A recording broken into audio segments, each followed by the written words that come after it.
Hi friends, చాలా మంది ఒక తప్పు అయితే చేస్తూ ఉంటారు. ఆ తప్పు మీరు కూడా చేయకూడదు అని చెప్పి ఇదైతే క్రియేట్ చేశాను. So I manifesting coach, especially quantum manifesting coach. I'm not law of attraction coach, అప్పనుగుణ కోచ్.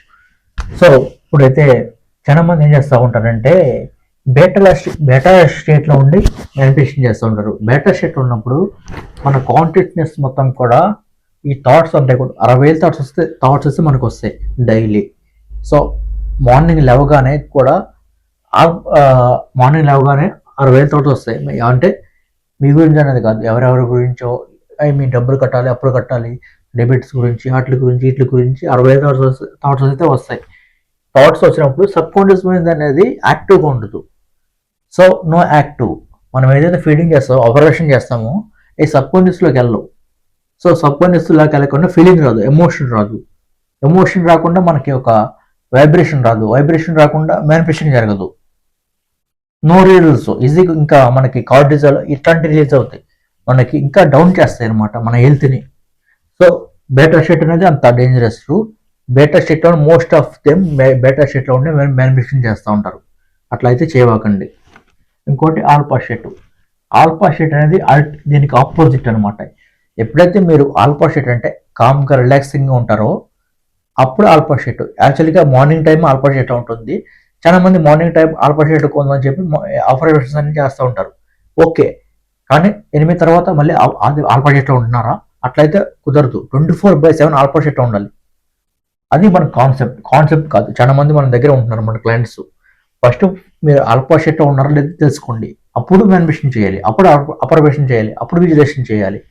తర్వాత ఏదైతే అనుకుంటున్నారో, వాళ్ళ జాబ్ కావాలి, ఇంత ఇన్కమ్ కావాలి, ఇంత బిజినెస్లో గ్రో కావాలి, అది ఆల్రెడీ వచ్చేసినట్టు ఇమాజినేషన్ చేసుకోవాలి. ఎప్పుడైతే అప్పుడు సబ్ కాన్షియస్లోకి వెళ్తుంది. సబ్ కాన్షియస్లోకి వెళ్ళినాక ఫీలింగ్ వస్తుంది, ఫీలింగ్ నుండి ఎమోషన్ వస్తుంది, ఎమోషన్ నుండి వైబ్రేషన్ వస్తుంది, మేనిఫెస్టింగ్ ఈజీ అయిపోతుంది. ఇప్పుడు మన సబ్ కాన్షియస్ మైండ్ అనేది సో యాక్టివ్ అయిపోతుంది, సూపర్ కాన్షియస్ బ్రెయిన్ అనేది యాక్టివ్ అయిపోతుంది. సో గట్ ఫీలింగ్ వస్తుంది, ఇంట్యూషన్ వస్తుంది. సో ఇది కరెక్ట్, ఇది రాంగ్. సో అర్థమైంది కదా. ఎప్పుడు కూడా బేటా షీట్లో ఉండండి. బేటా షీట్కి అయితే వర్రీ, డౌట్ ఇవన్నీ ఉన్నప్పుడు మాత్రం బేటా షీట్కి వస్తాం. మీ ఆలోచనలు మొత్తం కూడా మీపైన ఉండాలి, ఎవరిపైన ఉండకూడదు. మొత్తం అన్నీ కూడా మీపైన ఉండాలి. అంటే అందరి గురించి మర్చిపోవాలి. న్యూస్లో ఏం జరుగుతుంది, సినిమాలో ఏం జరుగుతుంది, సంథింగ్ వార్లో ఏం జరుగుతుంది, ఇక్కడ యాక్సిడెంట్ అయింది, అక్కడ యాక్సిడెంట్ అయిందని కొంచెం అసలు థాట్స్ అనేవి రాకూడదు. అప్పుడు ఈ స్టేట్కి వస్తాం, ఆల్ఫా షీట్కి. ఆల్ఫా షీట్ వచ్చిన ఫీలింగ్ వస్తుంది, ఫీలింగ్ నుండి ఎమోషన్ వస్తుంది, ఎమోషన్ నుండి వైబ్రేషన్ వస్తుంది. వైబ్రేషన్ ఒక బిగ్ మ్యాగ్నెట్ మ్యాన్ అవుతాం. సో అర్థమైంది అనుకోండి కదా. ఇంకా అర్థం కాకుండా ఆల్ఫా షీట్కి వెళ్ళాలని ఉంది, 24/7 ఆల్ఫా షీట్లో ఉండాలని అనుకున్న వాళ్ళు, మేమైతే ఆల్ఫా షీట్కి తీసుకెళ్తాము. ఆల్ఫా షీట్ నుండి మేనిఫెస్టింగ్ చేస్తాం. మన స్టూడెంట్స్ కూడా ఫస్ట్ ప్రయారిటీ ఆల్ఫా షీట్కి ఇస్తాం, తర్వాత మేనిఫెస్టింగ్లోకి తీసుకెళ్తాం. సో ఈజీ అనమాట మేనిఫెస్టింగ్ అనేది.